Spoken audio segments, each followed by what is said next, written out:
risers and fallers, we call them. Let's start with the quarterbacks. So Patrick Mahomes is on the rise. I have him right now at QB6. He's got Tampa Bay this week. Good matchup. Kirk Cousins has moved up. He's had a great game last week. He plays my beloved stupid Cowboys this week. I have him at 13 right now. Matt Stafford has moved way up. I got him at QB 14 this week with his two buddies at wide receiver back against Seattle. The fallers, Lindsay, CJ Stroud, and that's an easy one because he's lost not one but two wide receivers, and he's got the Jets on Thursday night. Tua Tagovailoa, I'm going to talk about him on Stardom and Sit-em tomorrow. His history against the Buffalo Bills is atrocious. I have Tua way down this week in the 20s. What about running backs? This is a position that I'm looking for some guys to play this week that I couldn't otherwise play because there weren't that many good options on the waiver wire, and I'm missing a couple of running backs with the Niners and Steelers on the shelf. So Devon Achane is obviously a riser. I've got him at running back 7 after he had a great game last week, and Buffalo's not good against the run or running backs, so he is in a great spot to succeed. Tyrone Tracy, I don't know what his status is because he was concussed and it was a Monday night game, so we may not have him this week. Assuming we do, I have him in the 20s. He has taken the hold of that Giants backfield. Chase Brown, who I think is going to have a very good game this week against the Raiders, who are rotten against running backs. I have Chase Brown in the top 22. He's at RB 22 this week. And then the fallers, the big one is Javonte Williams, but he's also got the Ravens this week, which is not a great matchup. So he's outside of my top 24 running backs. Nick Chubb, who outside of one touchdown has done nothing in 2 games back, and then you expect a slow start. I don't love the matchup this week against the Chargers, so he's way down in the rankings at 31. And Bucky Irving, I dropped down. Bucky Irving's last 3 games, he's been really good.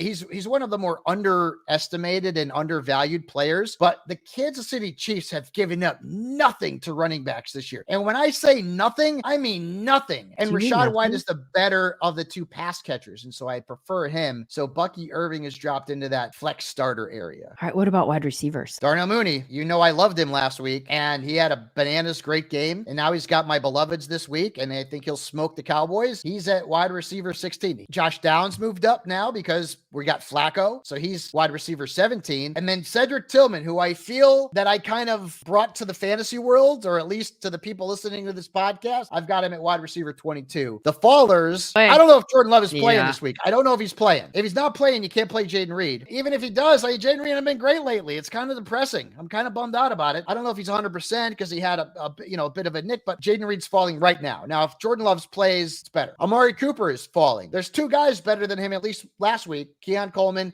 and Khalif Shakir. That's not a great matchup. I don't know if he's going to see a lot of the Dolphins' top cornerback, of course, and Jalen Ramsey, but I still don't love the snaps and the targets I saw last week. And then speaking of the Dolphins, Jalen Waddle. Tua Tagovailoa and Jalen Waddle stink against the Bills. Stink. And I got news for you. Tyreek Hill hasn't been that great against the Bills either, but Tyreek Hill's not been great against the Bills. I'm just saying. But he's still a very startable asset, where Waddle at this point is a matchup-based starter, and the matchup's not good. He's had 1 good game, and it was week 1. All right, dirtbags. Let's talk about other ways to play fantasy football. Do you guys know about Prize Picks? It's America's #1 daily fantasy sports app with over 5 million active members.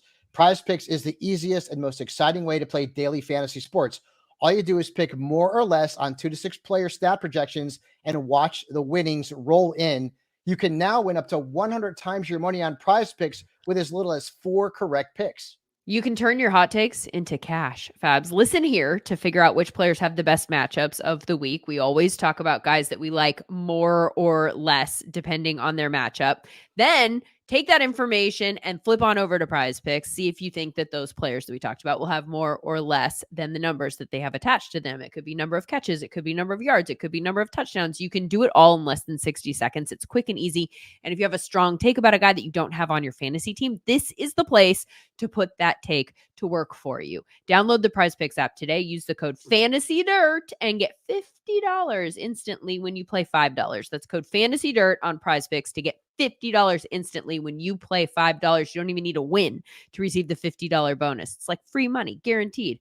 Prize Picks. Run your game. At tight end, the obvious riser is Cade Otton, who's been phenomenal the last couple of weeks, and he's got KC this week and Kansas City. Oh, by the way, giving up the most fantasy points at tight end. So Cade Otton's moved up. TJ Hawkinson, we think we're getting him back this week. 13 right now. Tight end's starting to get a little beefier in terms of the reliable options that we have, which is good. So Hawkinson's in the rankings, and Mike Gesicki's moved up into the top 20, assuming no T. Higgins, because we saw the targets from last week that he received, and they've got the Raiders this week. And then the fallers, Cole Kmet has scored single-digit points in every game where he hasn't scored at least 24.